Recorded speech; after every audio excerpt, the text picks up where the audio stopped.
యేసుక్రీస్తు వారి శ్రేష్టమైన నామంలో పార్ట్నర్షిప్ ఇండియా మరి కుటుంబ సభ్యులందరికీ కూడా యేసు నామంలో మరొకసారి వందనాలు తెలియజేస్తున్నాను. మరి జాయిన్ అయినటువంటి ప్రతి ఒక్కరికి కూడా మరి నా యొక్క వందనాలు తెలియజేస్తున్నాను. మరలా చాలా కాలం తర్వాత పార్ట్నర్షిప్ ఇండియా కుటుంబంతో కలిసి ఈ రీతిగా దేవుని వాక్యాన్ని ధ్యానించడానికి దేవుడు ఇచ్చినటువంటి యొక్క గొప్ప తరుణాన్ని బట్టి దేవాది దేవునికి నేను వందనాలు తెలియజేస్తున్నాను. మనకి ముందుగానే ఆ, వచ్చినటువంటి ఫ్లైయర్స్ని బట్టి ఆ, 78వ కీర్తన మనం ఈరోజు ధ్యానించడానికి సిద్ధపడి వచ్చాం.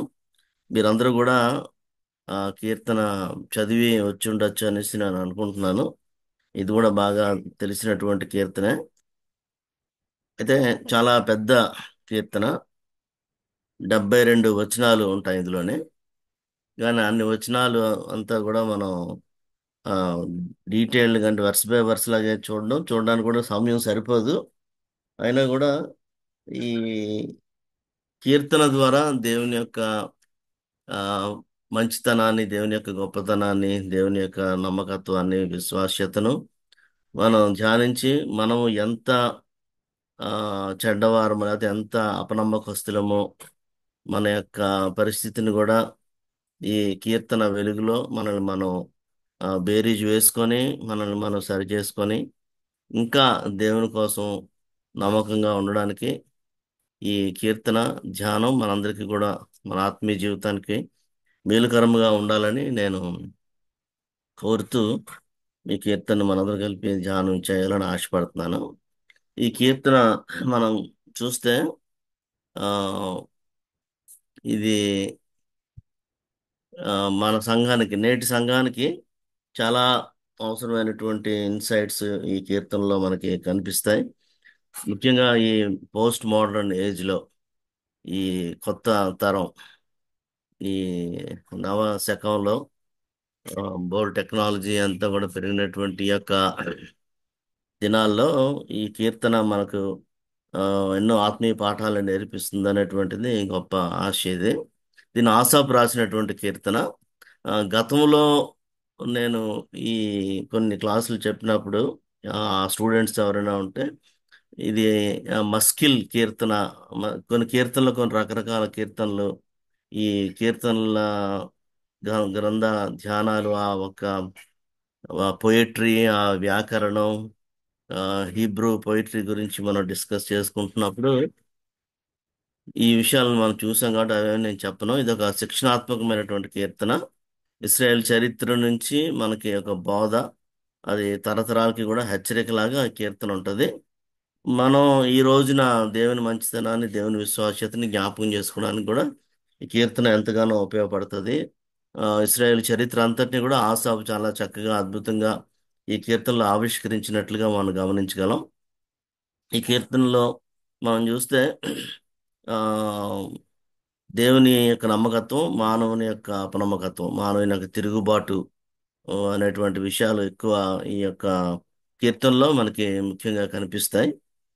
ఆ కీర్తనని ఆ, ఒక బోధనాత్మకమైన స్టైల్లో ఆసాపు కీర్తన రాసినట్టుగా చూస్తాం. ఆసాపు ఎవరంటే ఆ, దావీదు సొలొమోను కాలంలో ఉన్నటువంటి ఒక గాయకుడు, లేకపోతే ప్రధాన గాయకుడు, ఒక ప్రవక్త. మనకి మొదటి దినవృత్తాంతాలు 15 అధ్యాయం 17, 19 మీరు చూడండి. తర్వాత ఇప్పుడు మనకి అవన్నీ ఆ, చూడడానికి సమయం సరిపోకపోవచ్చు. ఆ కీర్తన రాసినటువంటి ఆసాపు దావీదుతో పాటు కొన్ని కీర్తనలు రాశాడు. ఒక 8 కీర్తనలు అలా రాసినట్టున్నాడు. మనం అవన్నీ కూడా చూసాం. ఆ, దావీదు సొలొమోన్ కాలంలో ఒక కొయిర్ లీడర్గా కూడా మనకి కనిపిస్తుంది. ఈ 78వ కీర్తన శీర్షిక హెడ్డింగ్ చూస్తే దైవ ధ్యానము అని ఉంటుంది అనమాట. అది మస్కిల్, హీబ్రూలో మస్కిల్ కీర్తనలాగా అది మనకి కనిపిస్తుంది. 76వ కీర్తనలో కూడా చూసినా, 75వ కీర్తనలో కూడా చూసినా ప్రధాన గాయకునికి అన్నట్టు ఉంటుంది.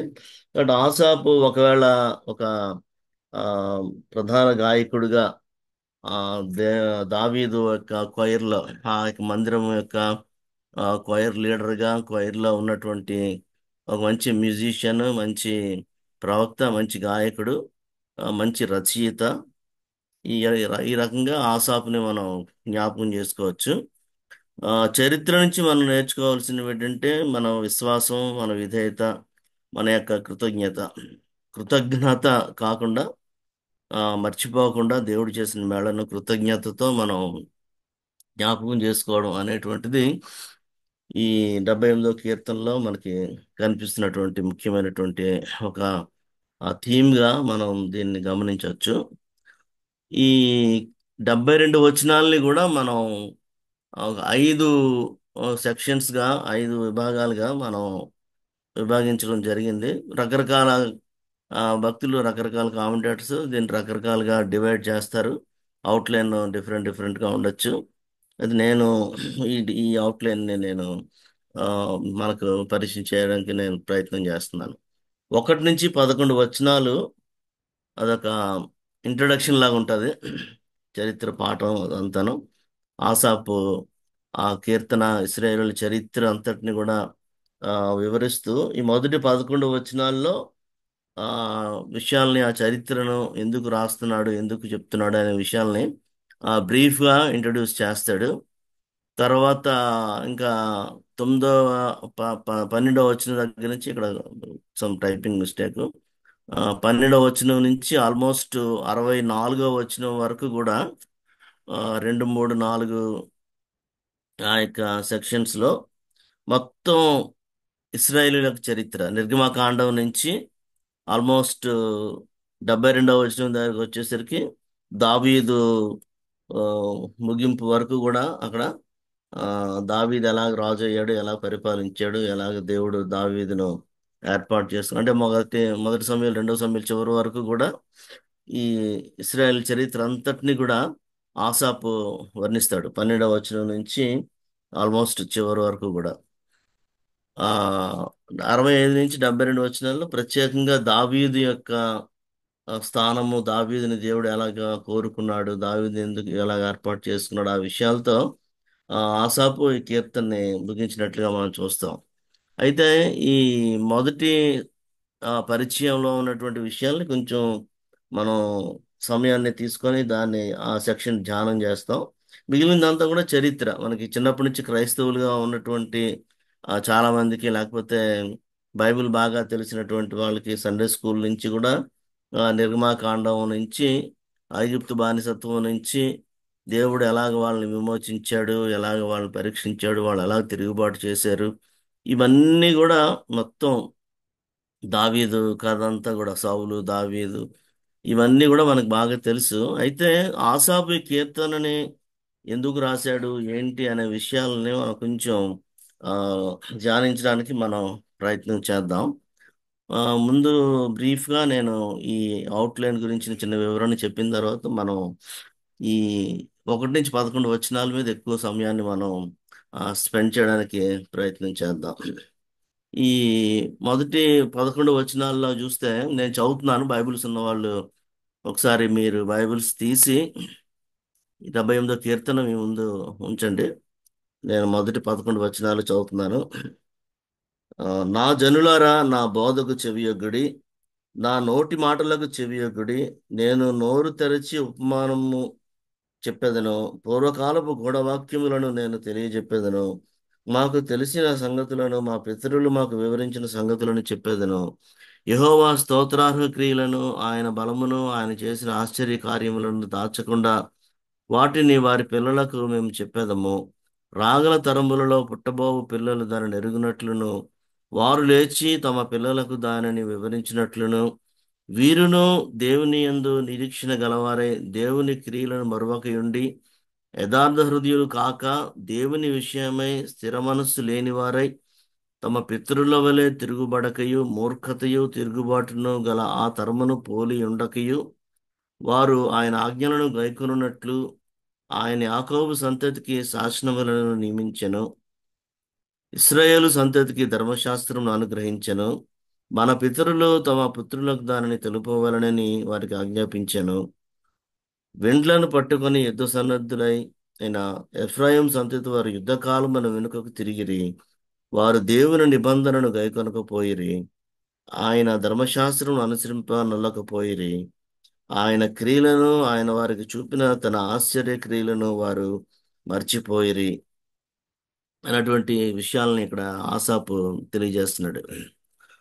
ఇక్కడ ఒకవేళ మనం ఈ 11 వచనాలని కానీ చూస్తుంటే ఇశ్రాయేలు అందరినీ కూడా పిలిచి వాళ్ళందరినీ కూడా ఒక చోట గ్యాదర్ చేసి, ఆ, రండి నా జనులారా, నేను మీకు ఒక విషయాన్ని తెలియజేస్తాను, నా బోధకు మీరు చెవి యొగ్గండి అని చెప్తూ, నా నోటి మాటలకు చెవి యొగ్గండి. ఆ, నేను నోరు తెరిచి ఈ యొక్క మాటలు ఉపమానంగా చెప్తున్నాను. అంటే ఒక ఎగ్జాంపుల్గా మన పితరుల చరిత్రను మీకు తెలియజేస్తాను, గూఢ వాక్యములు ఆ, అని తెలియజేస్తున్నాను అంటాడు. అవన్నీ కూడా అంటే గూఢ వాక్యాలు అంటే అది మర్మాలు అవి కాదు. ఒక పారబుల్ టైప్లో ఒక ఆ, గత చరిత్రను ఆ, తెలియకుండా దాచబడి ఉన్నటువంటి ఆ యొక్క విషయాల్ని, మన పితరులు ఎలా ప్రభువును వెంబడించారు, ప్రభువును నమ్ముకున్నారు, ఈ తరం వాళ్ళకి, మన ఎవరికి, మన పిల్లలకి తెలియదు కాబట్టి ఆ యొక్క గూఢవాక్యాల్లాగా నేను ఈ పాత చరిత్రను నేను వివరిస్తాను. ఆ, మీరందరూ కూడా రండి, మీరు వచ్చి వినండి, ఒక గ్యాదర్ అవ్వండి, కూర్చోండి, ఆ, నేను మీకు ఈ విషయాలన్నీ కూడా నేను తెలియ చెప్తాను అనేటువంటి విషయాలుగా ఈ ఆసాపు ఇశ్రాయేలు ప్రజలందరినీ కూడా సమకూరుస్తున్నట్లుగా మనకు కనిపిస్తుంది. అంటే దేవుడు చేసినటువంటి గొప్ప కార్యాలు, స్తోత్రార్హ క్రియలు, ఆయన బలాన్ని గురించి, ఆయన చేసిన ఆశ్చర్య కార్యాలను గురించి, వాటిల్ని దాచకుండా వాటిని నేను పిల్లలకి చెప్పాలి, పిల్లలకు నేర్పించాలి, పిల్లలు వాటిల్ని తెలుసుకోవాలి, వాళ్ళు మరలా లేచి వాళ్ళ పిల్లలకి ఆ విషయాల్ని వివరించాలి. వాళ్ళు దేవుణ్ణి మర్చిపోకూడదు, దేవుని క్రియలను మర్చిపోకూడదు, దేవుని యొక్క గొప్ప కార్యాలని వాళ్ళు విస్మరించకూడదు. ఎందుకంటే వాళ్ళు, మన పితరులు, వాళ్ళు యథార్థ హృదయులు కాలేదు. యథార్థ హృదయులు కాక వాళ్ళు స్థిరమైన మనసు లేక, చంచలత్వంతో, అన్స్టేబుల్ మైండ్స్తో వాళ్ళు దేవుని కార్యాలని గ్రహించకుండా, దేవుని మాట మాటికి విసిగించి సణిగి వాళ్ళు ఎలాగ ఉన్నారు, ఆ విషయాల్ని ఏమి దాచకుండా నేను మీకు తెలియజేస్తాను. మళ్ళీ మూర్ఖత, తిరుగుబాటు గల మనస్సు, ఆ తరం వాళ్ళు అలా ఉన్నారు.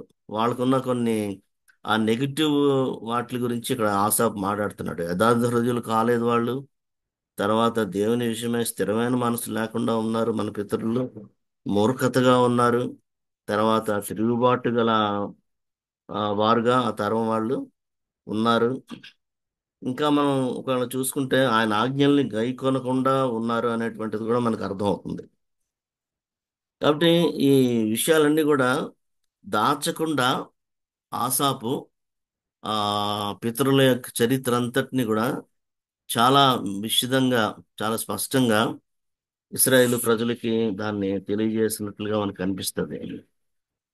బైబిల్ అంతా కూడా ఎప్పుడు మనం చదివినా కూడా బైబిల్ మంచి వాళ్ళు అందరూ మంచోళ్ళే, అందరి చరిత్ర కూడా ఏమి నెగిటివ్ లేకుండా పాజిటివ్గానే, మంచిగానే ఆయన రాసి బైబిల్లో ఉంచలేదు.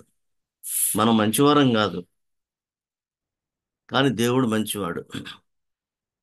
కానీ ఆ విషయాలన్నీ కూడా ఏది కూడా దాచిపెట్టకుండా దేవుడు చాలా స్పష్టంగా తన దైవ గ్రంథంలో లిఖించాడు. అబ్రహాం విశ్వాసులకు తండ్రి, కానీ అబ్రహాం చేసినటువంటి ఆ బ్యాక్ స్లైడింగ్, వెనక్కి వెళ్ళిపోవడం, ఐగుప్తుకు వెళ్ళిపోవడం, ఇంకే ఇవన్నీ కూడా మనకి దేవుడు వాక్యంలో రాసించాడు.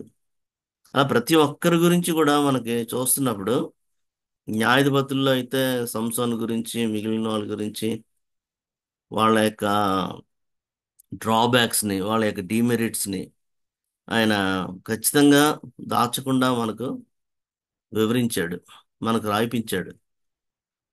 నా హృదయానుసారుడైన మనుష్యుడు అంటాడు దావీదుని.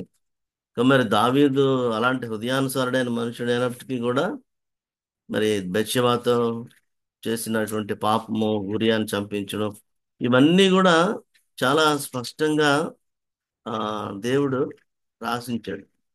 కాబట్టి మనం భ్రష్టత్వం గల మనసు ఉన్న వాళ్ళమి, ఆదాము యొక్క పతన స్వభావం కలిగినటువంటి మానవులమి, పడిపోయినటువంటి ఆ యొక్క నైజం మంది.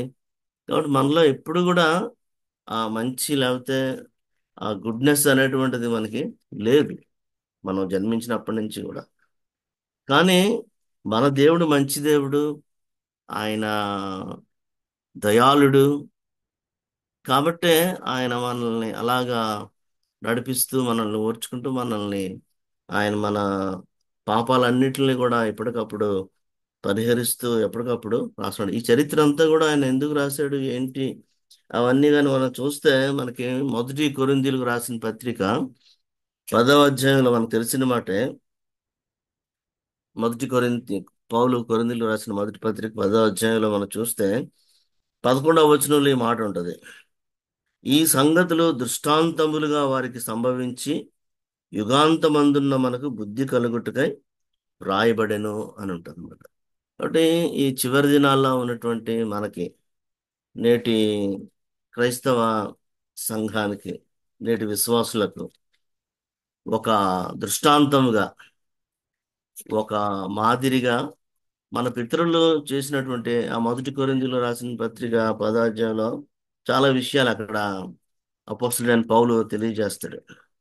కాబట్టి అవన్నీ కూడా మనం చూస్తున్నప్పుడు మనకి దేవుడు ఎందుకు ఇవన్నీ వ్రాయించాడు, ఏ విషయాలు కూడా దాచకుండా ఆసాపు కూడా ఎందుకు తన యొక్క ఇశ్రాయేల్ ప్రజలకి ఈ విషయాలన్నీ కూడా ఎంతో స్పష్టంగా వాళ్ళకి ఎందుకు తెలియజేశాడు అంటే, వాళ్ళకి, వాళ్ళ పిల్లలకి, వాళ్ళ పిల్లల పిల్లలకి, తరతరాలకి కూడా ఒక దృష్టాంతంగా, ఒక మాదిరిగా, ఒక లెసన్గా ఉండడానికి ఈ చరిత్ర అంతా కూడా ఆసాపు చాలా ఓపిక చేసుకొని 72 వచనాలు ఈ కీర్తన అంతా కూడా చదవడానికి మనకు ఒక్కొక్కసారి ఆ, ఒకే వన్ స్ట్రెచ్ లో చదవడానికి కూడా ఇబ్బందిగా ఉంటుంది. అంత ఓపికగా ఆసాపు ఈ కీర్తనని రాశాడు, దేవుని యొక్క గొప్ప కార్యాలని, దేవుని యొక్క మంచితనాన్ని వర్ణిస్తూ.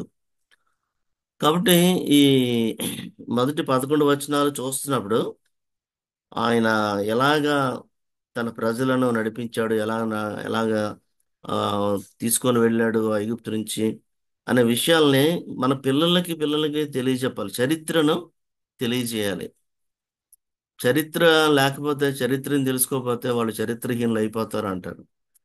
కాబట్టి మన పితరులు, మన యొక్క సంఘ నాయకులు, మన సంఘాలు, ఏ సంఘమైనా కూడా, మన ఏ డినామినేషన్కి చెందిన వాళ్ళమైనా కూడా, మన సంఘం, మన డినామినేషన్ వ్యవస్థాపకులు ఎవరు, దాన్ని ఎవరు ప్రారంభించారు, అది మన దగ్గరకు, మన తాతలకు, మన ముత్తాతలకు సువార్త ఎలాగొచ్చింది, ఈ విషయాలన్నీ కూడా మనం నేర్చుకోవాలి, తెలుసుకోవాలి.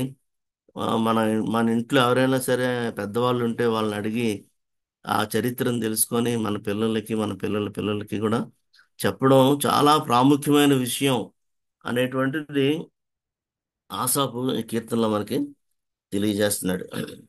కాబట్టి ఈ మెయిన్ ఈ కీర్తన తాలూకా ఉద్దేశం ఏంటంటే, ఆ, 4వ వచనంలో యెహోవా స్తోత్రార్హ క్రియలను, ఆయన బలమును, ఆయన చేసిన ఆశ్చర్య కార్యములను దాచకుండా వాటిని వారి పిల్లలకు మేము చెప్పెదము.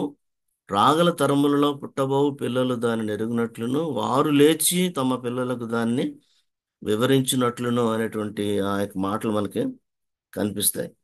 కాబట్టి దేవుని యొక్క కార్యాలని, ఆశ్చర్య కార్యాలని, స్తోత్రార్హ క్రియలను ఇశ్రాయేలీయులకు కూడా దేవుడు, వాళ్ళు యోర్దాన్ని దాటుతున్నప్పుడు ఒక 12 గోత్రాలకు సంబంధించి 12 రాళ్ళు అక్కడ యోర్దాను నది దాటినప్పుడు దేవుడు చెప్తాడు వాళ్ళకి.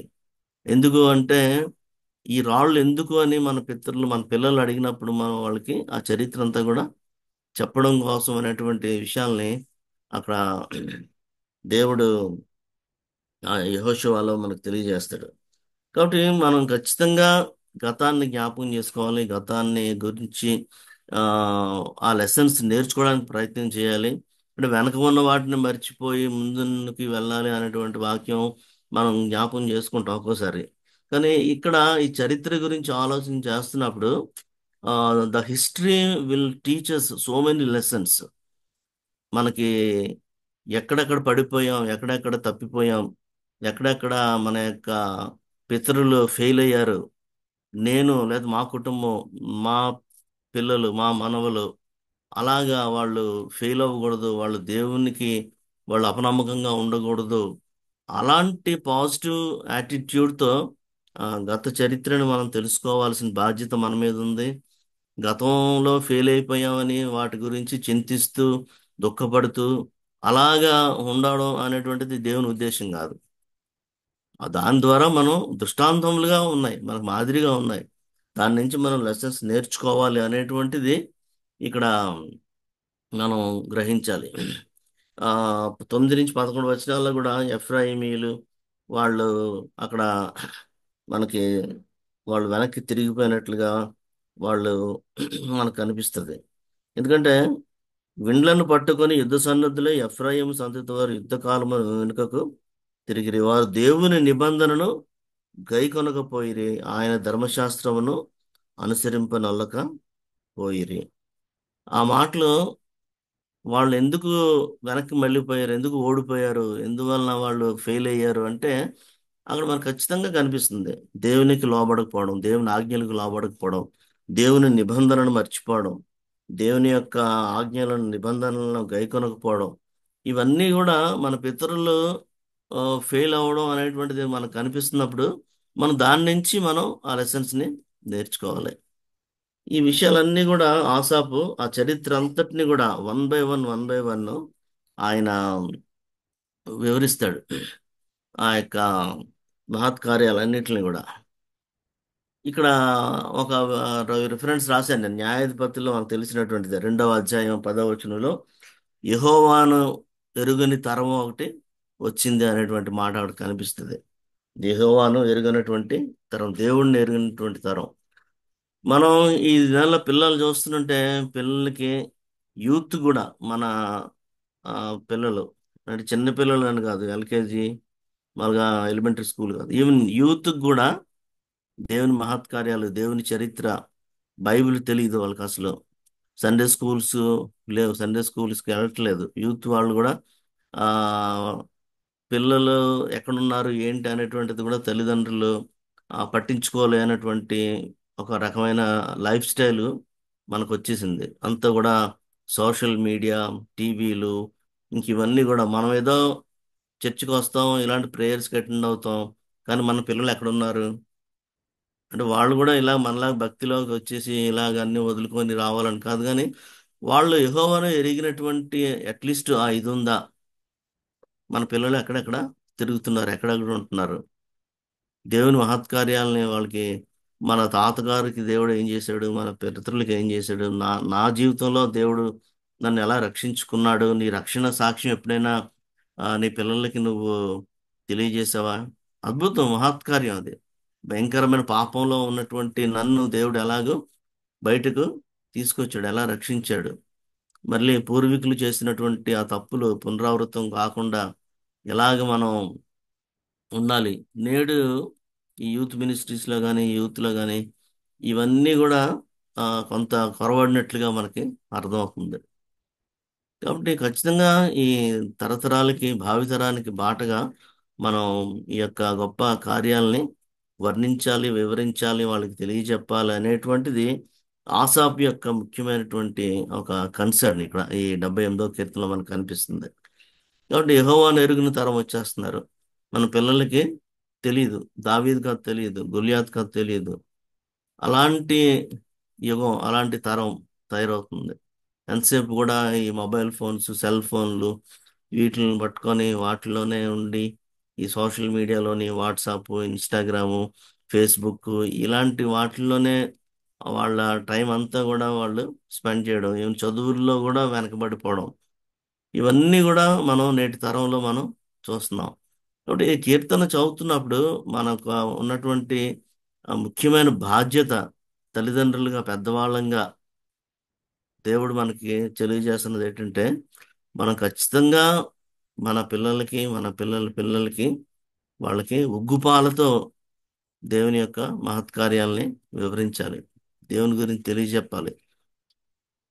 అమ్రాము, యోకోవేదు, ఉగ్గుపాలతో మోషేకు ఆ యొక్క దేవుని గొప్ప చరిత్ర అంతటిని కూడా తెలియజెప్పారు కాబట్టే మోషే తర్వాత ఒక గొప్ప నాయకుడు అయ్యాడు. బైబిల్లో మనం చూస్తున్నప్పుడు తల్లిదండ్రులు పట్టించుకున్నటువంటి పిల్లలు, తల్లిదండ్రులు దేవుని కార్యాలని వివరించి వాళ్ళని చక్కని మార్గంలో నడిపించినటువంటి తరము వాళ్ళు గొప్ప కార్యాలు చేసినట్లుగా మనకు బైబిల్ తెలియజేస్తుంది.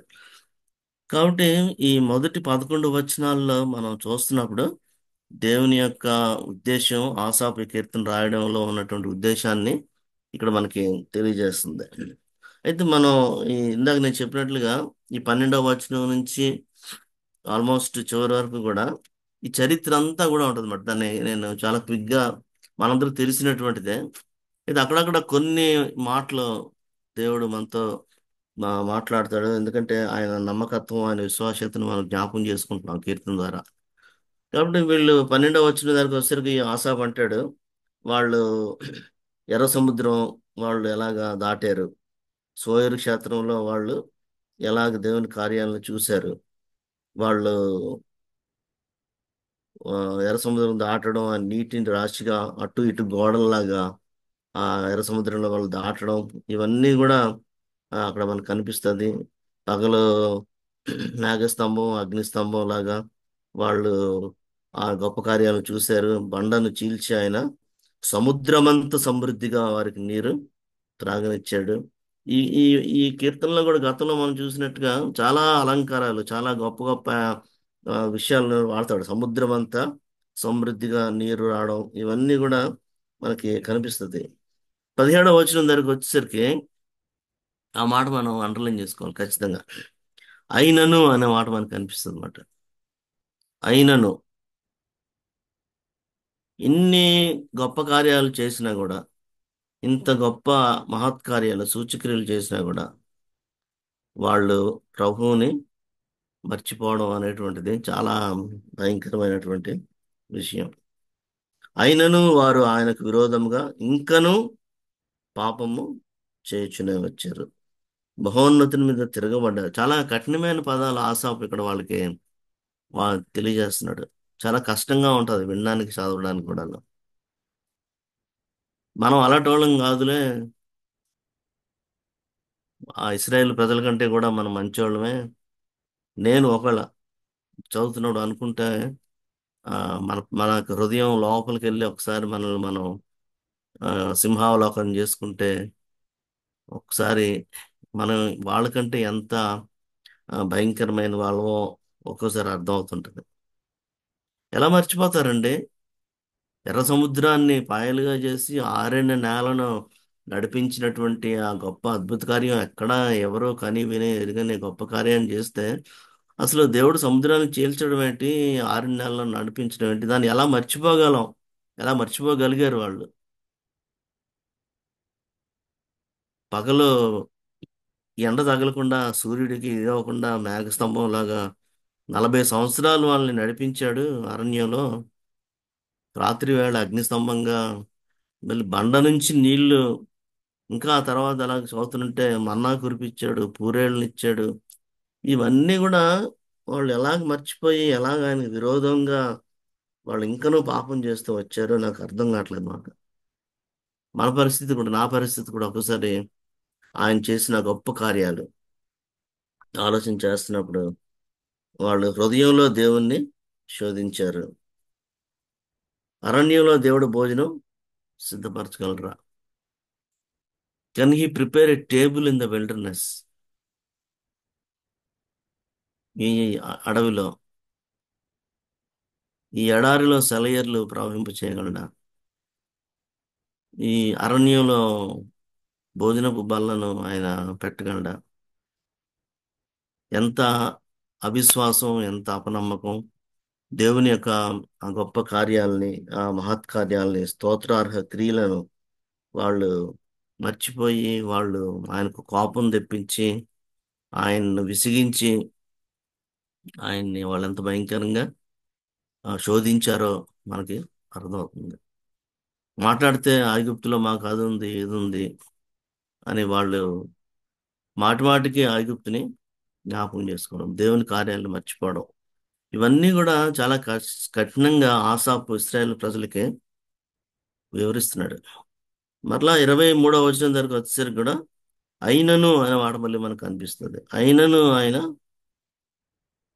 వాళ్ళు అంతా విసిగించిన, అంత కోపం రప్పించిన, ఆయన పైనున్న ఆకాశాలకు ఆజ్ఞ ఇచ్చాడట, అంతరిక్ష ద్వారాల్ని తెరిచాడంట, ఆకాశ ధాన్యాన్ని వారికి అనుగ్రహించాడంట. ఎంత మంచి దేవుడు మన దేవుడు. ఒకసారి మన జీవితంలో వెనక్కి వెళ్ళి దేవుడు చేసిన ఆ కార్యాలు, అయినను నువ్వు నమ్మదగిన వాడిపై, అయినను ఇంత కోపం తెప్పించిన ప్రభువా, ఇంత విసిగించిన నీ మంచితనం మారలేదు, నీ విశ్వాస్యత మారలేదు, నీ యొక్క ఆ గొప్ప నమ్మకత్వం మారలేదు. మళ్ళీ 36వ వచనంలోకి వచ్చేసరికి కూడా, అది 32 కూడా చూస్తే ఇంత జరిగినను వాళ్ళు ఇంకా పాపం చేస్తూనే ఉన్నారు. అయినను 36వ వచనంలో, అయినను వారి హృదయం ఆయన యెడల స్థిరంగా ఉండలేదు అంటాడు. కాబట్టి ఈ కీర్తన అంతట్లో కూడా ఆసాపు ఆ, 56వ వచనంలో కూడా, అయినను వారు మహోన్నతుడైన దేవుని శోధించి తిరుగుబాటు చేశారు. ఈ అయినను అనే మాట ఆసాపు అన్నిసార్లు వాడుతూ ఇస్రాయేల్ ప్రజలకు దేవుని ఆ గొప్ప కార్యాలను వివరిస్తున్నప్పుడు మరి వాళ్ళలో ఎంత వరకు మార్పు కలిగింది ఏంటి అనేటువంటిది తర్వాత తర్వాత మనం చూస్తాం.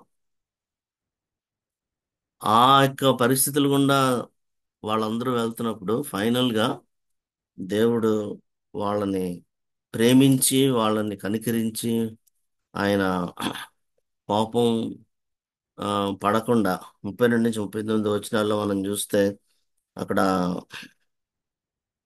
వాళ్ళు దేవుడి కోపం తెప్పించినా కూడా 32వ వచనంలో 31లో దేవుని కోపము వారి మీదకి దిగను, వారిలో బలిసిన వారిని ఆయన సంహరించెను, ఇశ్రాయేల్లో యవ్వనులను కూల్చెను, ఇంత జరిగినను వారు ఇంకనూ పాపం చేయొచ్చు ఆయన ఆశ్చర్య కార్యములను ఆయనను నమ్ముకొనకపోయారు. కాబట్టి ఆయన వారి దినములను ఊపిరి వలె గడిచిపోజేసెను, వారి సంవత్సరములు అకస్మాత్తుగా గడిచిపోజేసెను. వారిని ఆయన సంహరించినప్పుడు వారు ఆయనను వెదకిరి, వారు తిరిగి హృదయపూర్వకముగా దేవుని బతిమాలుకొండ్రి. దేవుడు తమకు ఆశ్రయదుర్గమనియు మహోన్నతుడైన దేవుడు తమకు విమోచకుడని వారి జ్ఞాపకము చేసుకొనిరి. అయినా కూడా వాళ్ళు యథార్థ హృదయులు. వాళ్ళు పశ్చాత్తాపడగానే ఎంత దీర్ఘశాంతం గల దేవుడు, ఎంత మంచి దేవుడు. ఆ వచనాలు అన్ని చూస్తున్నప్పుడు మనకి ఆల్మోస్ట్ చివరి వరకు కూడా వాళ్ళు ఆ, దేవుని యొక్క ఆ, గొప్పతనాన్ని వాళ్ళు నమ్మలేకపోయారు. మన్నా కురిపించాడు, నీరు, అయినా కూడా దురాశ, లోభం, వాళ్ళు ఈ మాంసం కూడా వాళ్ళకి నచ్చలేదు. దేవుని యొక్క provision, the providence of God మీద వాళ్ళకి నమ్మకం కుదరలేదు. అంతగా సమకూర్చినా కూడా కృతజ్ఞత లేకుండా వాళ్ళు తమ జీవితాల్లో వాళ్ళు గడిపినట్టుగా మనం చూస్తాం. 40 సంవత్సరాలు వాళ్ళకి చెప్పులు అరగలేదు, బట్టలు మార్చుకోలేదు. అసలు ఎంత అద్భుతం, అలా ఆలోచిస్తుంటే మనకు అర్థం కాదనమాట. దేవుడు మనల్ని ఎలాగా పోషిస్తున్నాడు, how God is taking care of our families, God's providence. కృతజ్ఞత ఉందా మనకి? దేవుణ్ణి మనం కృతజ్ఞతతో మరి మనం హృదయపూర్వకంగా మనం దేవుణ్ణి కృతజ్ఞత తెలియచేయగలుగుతున్నామా? పాటలు పాడొచ్చు మనం చాలా బాగా, కృతజ్ఞతతో తల వంచి, అయితే చాలా ఉన్నాయి మనకి.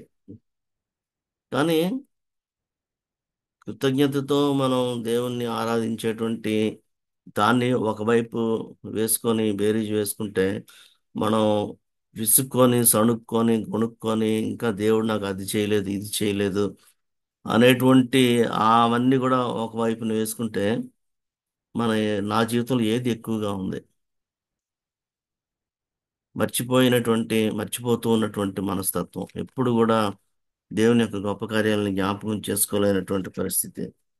ఈ ఇస్రాయేల్ చరిత్ర అంతా కూడా వాళ్ళు ఆ భయంకరంగా ఆసాపు వాళ్ళని గద్దిస్తున్నట్లుగా మనకు అనిపిస్తుంది.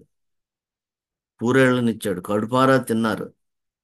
అయినా కూడా వాళ్ళ యొక్క సణుగుడు, వాళ్ళ యొక్క అవిధేయత, తిరుగుబాటుతనం, ఇవన్నీ కూడా ఇంకా వాళ్ళ నోట్లో ఉండగానే, పళ్ళ సందుల్లో ఇంకా ఉండగానే వాళ్ళు దేవుని యొక్క ఉగ్రతని వాళ్ళు రుచి చూసినట్లుగా మనకు అనిపిస్తుంది. కాబట్టి ఈ వచనాలన్నీ కూడా మనం చూస్తున్నప్పుడు ఇక్కడ మనకి ఆ, అవే విషయాలను ఇక్కడ నేను రాశాను.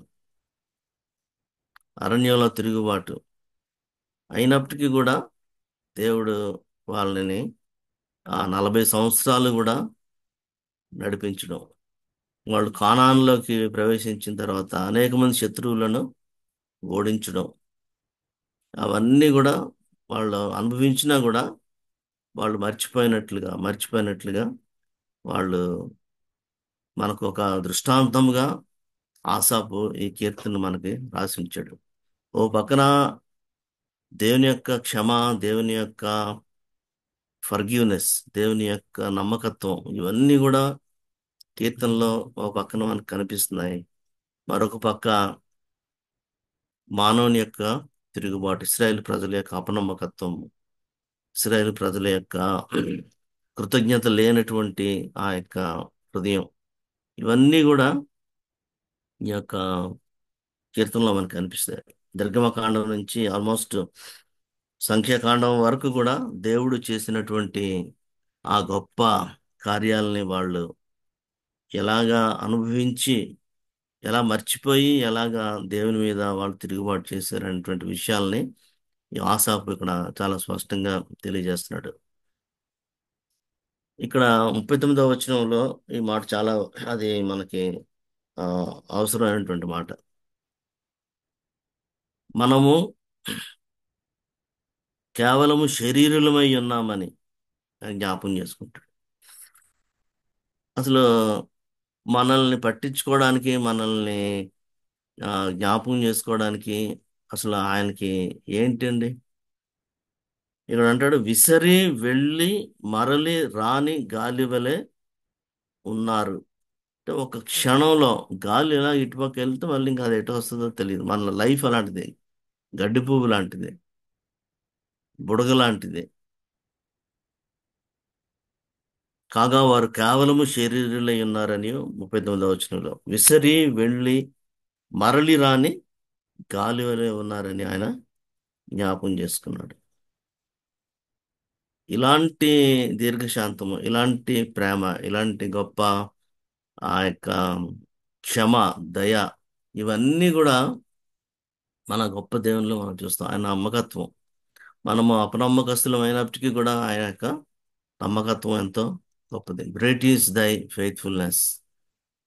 ఆయన ఎంతైనా నమ్మదగిన దేవుడు. ఆయన మనల్ని ఆ, పట్టించుకోవడానికి గడ్డి లాంటి వాళ్ళం, గడ్డి పువ్వు లాంటి వాళ్ళవి, విసిరి వెళ్ళి మరలి రానటువంటి గాలి లాంటి వాళ్ళవి.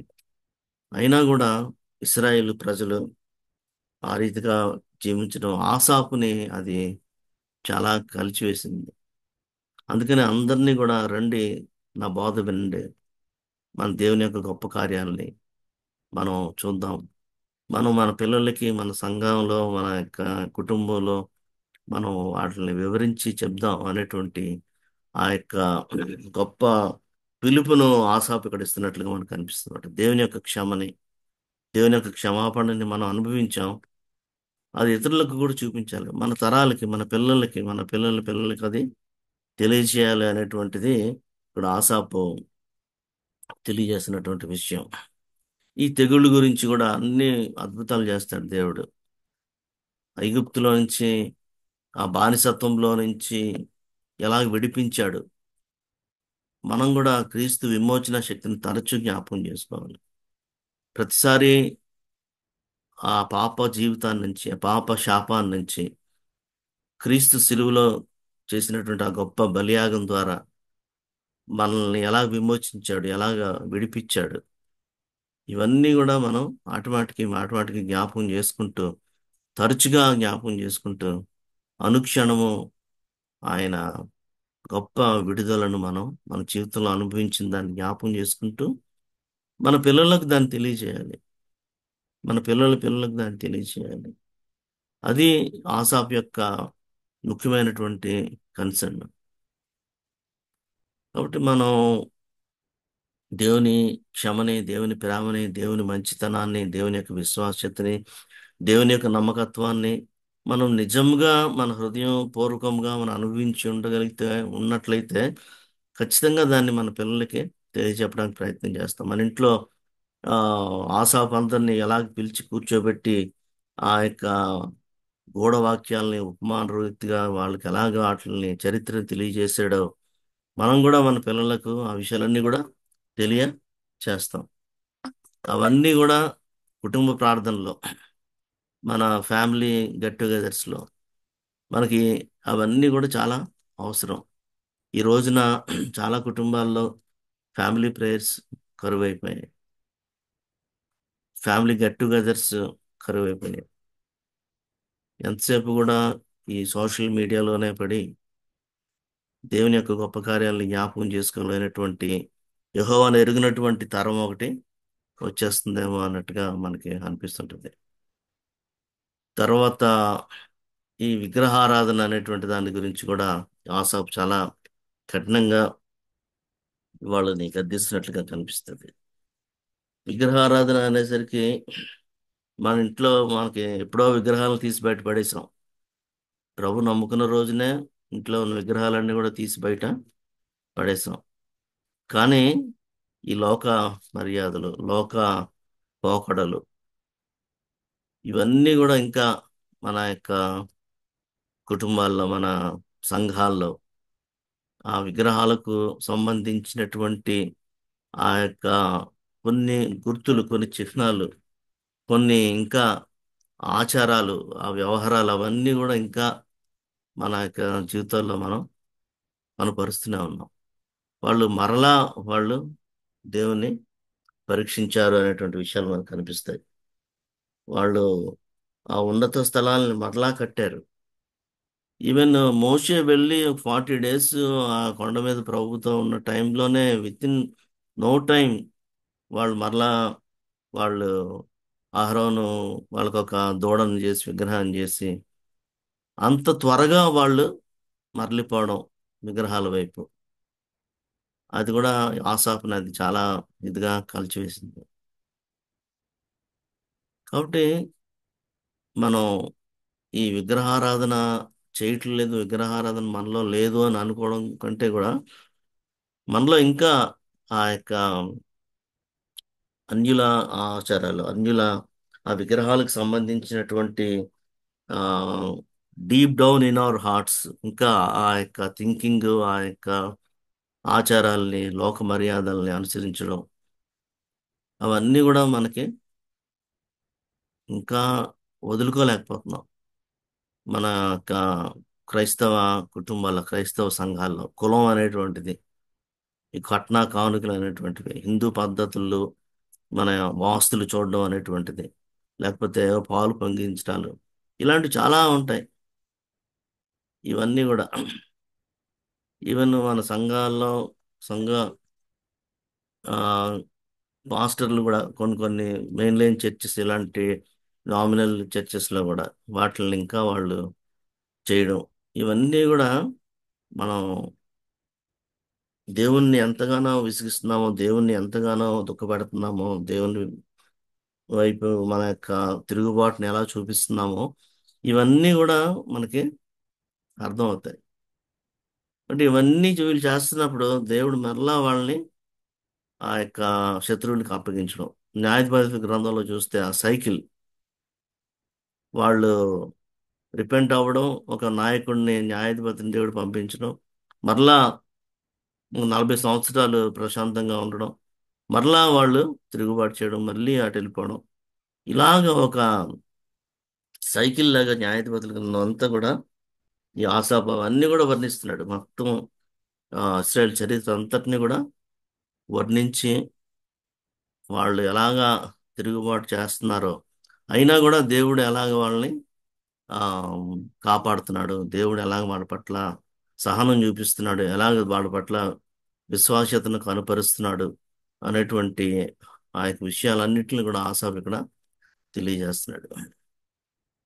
కాబట్టి ఫైనల్ గా ఆయన దావీదుని కోరుకున్నాడు అనేటువంటి విషయాల్ని మనం చూస్తామట. 70 వచనంలో, తన దాసుడైన దావీదును కోరుకొని గొర్రెల దొడ్లలో నుండి అతనిని పిలిపించాను. పాడి గొర్రెలను వెంబడించుట మాన్పించి తన ప్రజలైన యాకోబును తన స్వాస్థ్యమైన ఇశ్రాయేలును వేపుటకై ఆయన అతనిని రప్పించెను.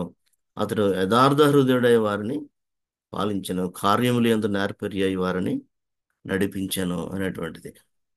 కాబట్టి ఫైనల్ గా దావీదు పాపం చేసిన, దావీదు ఫెయిల్యూర్స్ ఉన్నా కూడా దావీదులో దేవుని హృదయానుసారుడైన మనుష్యుడు అనేటువంటి ఆ గొప్ప ఇదిని దేవుని దగ్గర నుంచి పొందుకున్నాడు.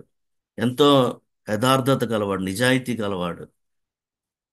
మానవ నైజం ప్రకారంగా పాపంలో పడిపోయినా, పాపం చేసినా కూడా దావీదులో ఉన్నటువంటి ఆ యొక్క ఇంటిగ్రిటీ, ఆ యొక్క ఆనెస్టీ, ఆ యొక్క నిజాయితీ, వాటన్నిటిని బట్టి దేవుడు దావీదును కోరుకొని దావీదుని ఎంపిక చేసుకొని ఇశ్రాయేలు ప్రజలను నడిపించడానికి, ఆ దావీదు నుంచే నేడు మనకి క్రీస్తుని అనుగ్రహించి, మెస్సయను అనుగ్రహించి, మన పాపాలకి విమోచన అనుగ్రహించి దేవుడు మనల్ని ఆ రీతిగా ఉండడానికి ఏర్పాటు చేసుకున్నాడు.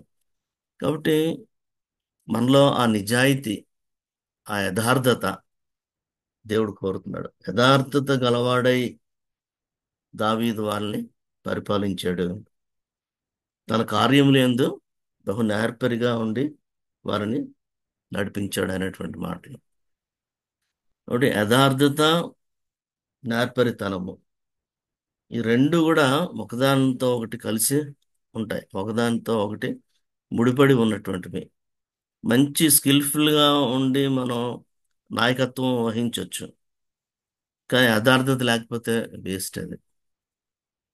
ఎంతో సిన్సియర్గా, చాలా నిష్కల్మషంగా, కపటం లేకుండా మనం ఉన్నా కూడా మనలో ఆ స్కిల్, ఆ యొక్క నేర్పరితనము, ఆ యొక్క నైపుణ్యత అవి కానీ లేకపోతే అది కూడా దేవుని ప్రజల్ని, అంటే దేవునిలో మనం ముందుకెళ్ళడానికి అది ఉపయోగపడదు. కాబట్టి యథార్థ హృదయంతో కాపరిగా ఉన్నాడు.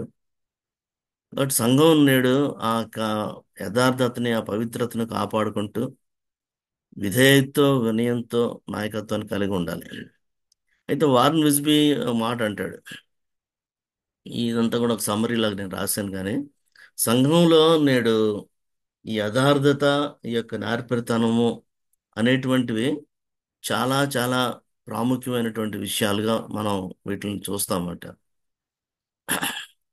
ఇక్కడ వారన్ విస్బీ బ్రదర్ అంటున్న సమ్మరీ మాట ఒకసారి ఏంటంటే, చూపించారా? Summary please. చూపిస్తాను. ఈ మాట చెప్పి ఆ, వారన్ విస్బీ అంటాడు, integrity and skill need each other. ఈ యొక్క ఇంటిగ్రిటీ, నైతికత లేకపోతే నైపుణ్యత అంటే రెండు ఒకదానికొకటి, they need each other. For no amount of ability can compensate for a sinful heart, and no amount of devotion to God can overcome lack of ability. కాబట్టి ability లేకపోయినా నైపుణ్యత, ఆ సమర్థత, ఆ యొక్క నేర్పరితనము ఇవన్నీ కూడా ఉంటూ దాంతో పాటు యథార్థత దేవుడు కోరుకుంటున్నాడు. దావీదులో మనకు ఆ విషయాలన్నీ కూడా మనకి కనిపిస్తాయి.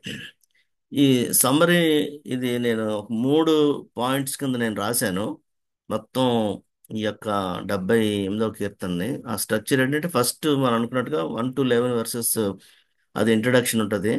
12 నుంచి 55 వరకు కూడా ఐగుప్తు నుంచి ఎలాగా వాళ్ళని విడిపించాడు, ఎలాగా కనాను యాత్రలు, అరణ్య యాత్రలు నడిపించాడు, ఆ, అవన్నీ కూడా ఇంక మొత్తం ఆయన చేసిన సూచక్రియలు, అద్భుతాలు అవన్నీ కూడా 12 నుంచి 55 వరకు ఉంటాయి. తర్వాత 56 నుంచి 72 వరకు కనాన్ చేరుకున్న తర్వాత ఆ కనాన్ దేశంలో వాళ్ళు ఎలాగా నివసించారు, ఎలాగా ఫైనల్గా సౌలు కూడా ఫెయిల్ అయిన తర్వాత ఫైనల్గా దావీదుని ఎలాగా దేవుడు కోరుకున్నాడు అనేటువంటిది అక్కడ ఒక సింపుల్గా మనం దీన్ని మర్చిపోకుండా ఈ కీర్తన గుర్తుపెట్టుకోగలం. 1-11 పరిచయం ఆసాఫ్ యొక్క కన్సర్న్ ఆ యొక్క మొదటి 11 వచనాల్లో మనకు కనిపిస్తుంది. ఆ చరిత్ర అంతా చెప్తూ 12-55 వచనాల్లో ఎలాగా దేవుని ఆ మహత్కార్యాలు వాళ్ళు అనుభవించారు. ఫైనల్గా కనాన్ చేరుకున్నారు. కనాన్ చేరుకున్న తర్వాత ఆ న్యాయాధిపతుల్లో ఇంకా తర్వాత సౌలు ఫైనల్గా దావీదుని దేవుడు గొర్రెల దొడ్లోంచి ఎలాగ ఏర్పాటు చేసుకున్నాడు ఇవన్నీ కూడా మనం చూస్తాం. అయితే దేవుని అద్భుతాలు, దేవుని విశ్వాస్యత, దేవుని మంచితనం ఓ పక్కన మనకు కనిపిస్తుంది.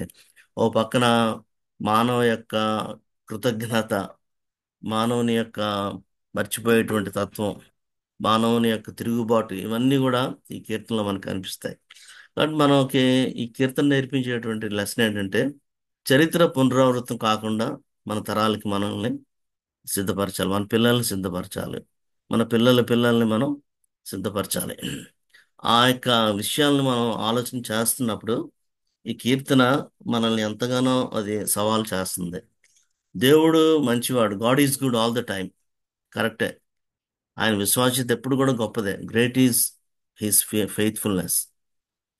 అవి అలా ఉంటుండగా ఓ పక్కన నా బాధ్యత ఏంటి, నా రెస్పాన్స్ ఏంటి, నాలో ఉన్నటువంటి ఆ లోపాలు అవన్నీ కూడా ఆసాపు ఇస్రాయేల్ ప్రజలకి చాలా నిక్కచ్చిగా నిష్పక్షపాతంగా నిర్మోహమాటంగా ఆ యొక్క మాటలు, ఆ కీర్తన అంతా కూడా మీరు ఒకసారి వన్ సిట్టింగ్ లో చదివితే దేవుడు అనేక విషయాలు ఇంకా మనకి దేవుడు తెలియజేస్తాడు.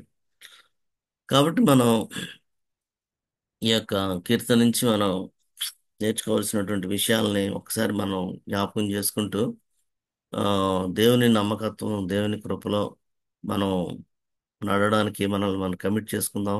ప్రార్థన ఏంటంటే, ప్రభువా మా తరాలు నీ క్రియలను మర్చిపోకుండా బోధించేలాగా చెయ్యి.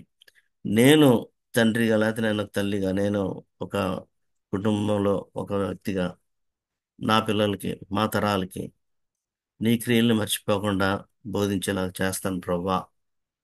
నాకు ఆ కృప ఇవ్వండి, నాకు ఆ శక్తిని ఇవ్వండి అని మనల్ని మనం కమిట్ చేసుకొని ఆ ప్రార్థనతో మనం ఈ కీర్తన ధ్యానాన్ని ముగిస్తే రాబోయే తరాలకి మనం ఎంతో గొప్ప ఆ, ఒక లెగసీని మనం విడిచిపెట్టిన వాళ్ళం అవుతాం అన్నమాట. మన ఆస్తులు, మన ఇంకేవేవో కాదు దేవుడు మన నుంచి కోరుకుంటుంది.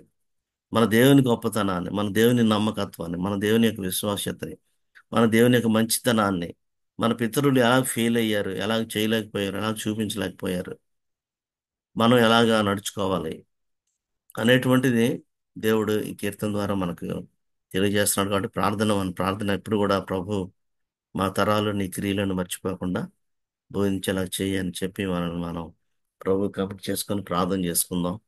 ఒక్క నిమిషం తలలు వంచి మనం మన హృదయాల్లో ఒక్క నిమిషం మనం ప్రార్థన చేసుకుందాం, కమిట్ చేసుకుందాం.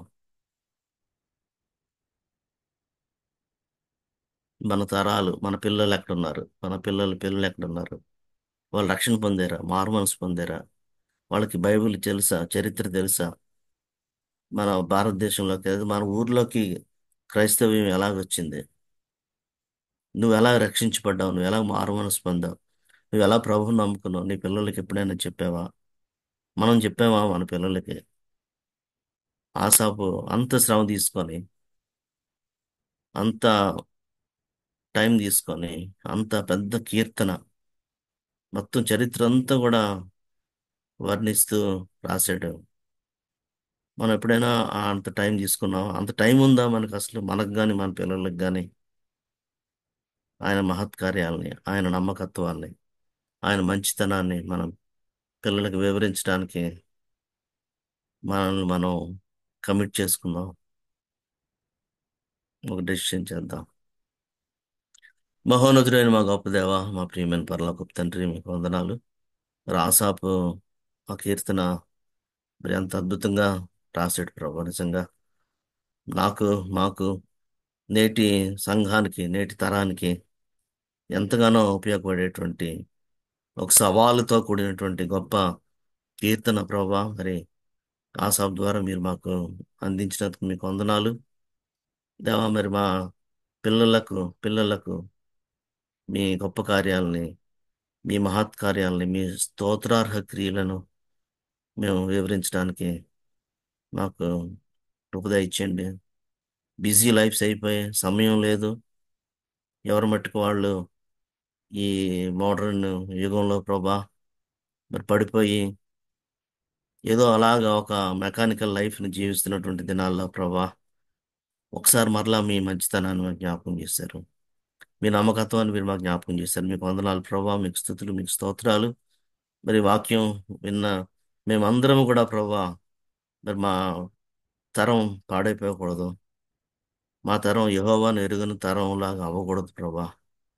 ఆ గొప్ప ప్రార్థన మీరు మాకు అనుగ్రహించారు. మరి ఆసాపు అటువంటి సవాళ్ళను మా ముందు ఉంచాడు ప్రభా. మేము కూడా మా తరానికి, మా పిల్లలకు, మా పిల్లల పిల్లలకు ప్రభా మేము అటువంటి మాదిరిని, అటువంటి లెగసీని మేము విడిచిపెట్టి వెళ్ళడానికి మాకు మీ కృప దయచేయమని, దేవా మీరే మహిం పొందమని యేసుక్రీస్తు వారి శ్రేష్టమైన నామంలో ప్రార్థించి వేడుకుంటున్నాం తండ్రి.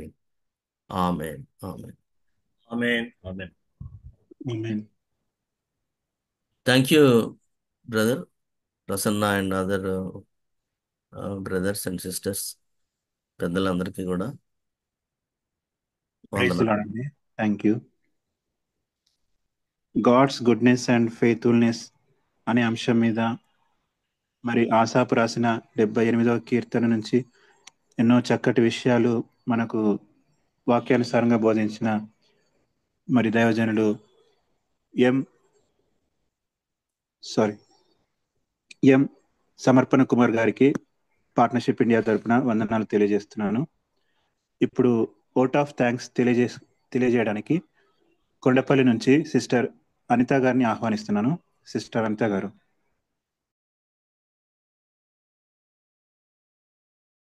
ప్రశాంత్, సార్.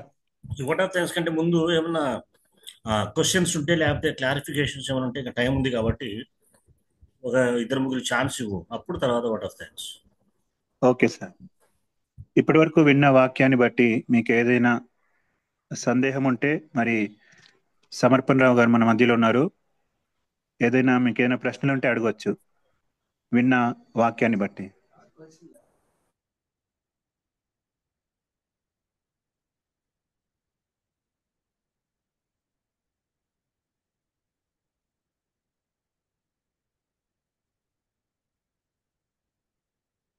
ఏమైనా డౌట్స్ ఉన్నా లేకపోతే ఏమైనా మీ రెస్పాన్స్ కూడా తెలియజేయచ్చు.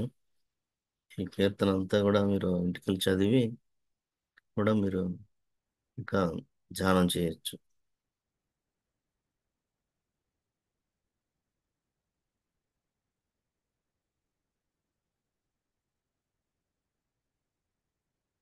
సో సమర్పణ గారు, చాలా థ్యాంక్ యూ సో మచ్. చాలా వివరంగా మరి ఇంత షార్ట్ టైంలో 78 వర్సెస్ చక్కగా విశదీకరించారు. చాలా థ్యాంక్ యూ సో మచ్. అయితే ఇక్కడ 40 నుంచి 55 వచనాల్లో వాళ్ళు అరణ్యంలో తిరుగుబాటు చేశారు, తర్వాత వాళ్ళు కానాను నడిపించారు. అంటే ఈ వివరణ ఆ, ఆసాపు అక్కడ ఇజ్రాయెల్ ప్రయాణంలో అది గమనించారంట. అంటే ఫర్గివ్నెస్, అది కొంచెం Yeah. వాళ్ళు ఎలా మర్చిపోయారు, ఎలా చరిత్ర. అంటే ఎలా మర్చిపోయారు అనేటువంటిది అంటే అది మానవ నైజం సహజం. మర్చిపోవడం అనేటువంటిది. ఉమ్. ఆ, కానీ ఈ 44లో వచనంలో మనం చూస్తే 43లోనే వారు జ్ఞప్తికి తెచ్చుకొనలేదు అనే మాట మనకు కనిపిస్తుంది. సోయేరు క్షేత్రంలో ఆయన అంటే ఐగుప్తులో నుంచి సోయేరు క్షేత్రం అంటే ఐగుప్తు వాళ్ళు బయటికి ఎర్ర సముద్రం దగ్గరికి వచ్చినప్పటి నుంచి కూడా అవన్నీ కూడా మరలా వాటిని ఆసాపు రీక్యాపాచ్యులేట్ చేస్తున్నాడు. ఆ జోరీగులు, కప్పలు, చీడపురుగులు, మిడతలు ఇవన్నీ కూడా మరలా ఆ 10 తెగుళ్ళ గురించి అక్కడ వాళ్ళకి జ్ఞాపకం చేస్తున్నాడు.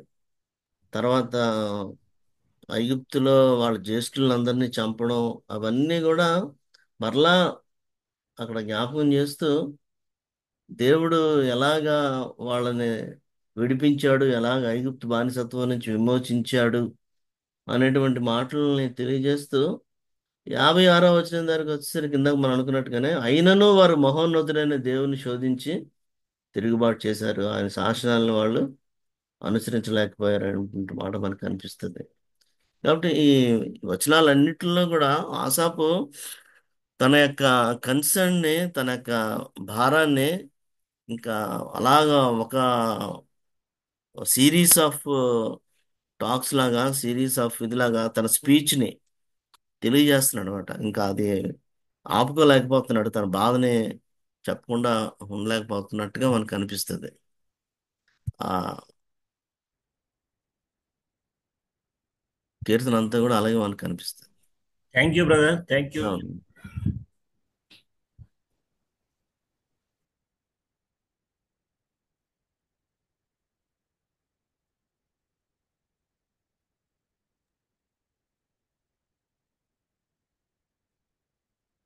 ఓకే అండి, ఎవరికి ఏమైనా క్వశ్చన్స్ లేకపోతే మనం ఓట్ ఆఫ్ థ్యాంక్స్ కి వెళ్దాము.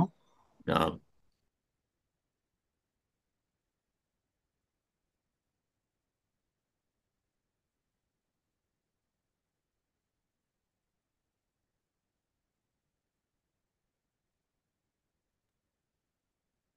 ఓకే, ఓట్ ఆఫ్ థ్యాంక్స్ కి వెళ్దామండి. మన మధ్యలో సిస్టర్ అనిత గారు ఉన్నారు.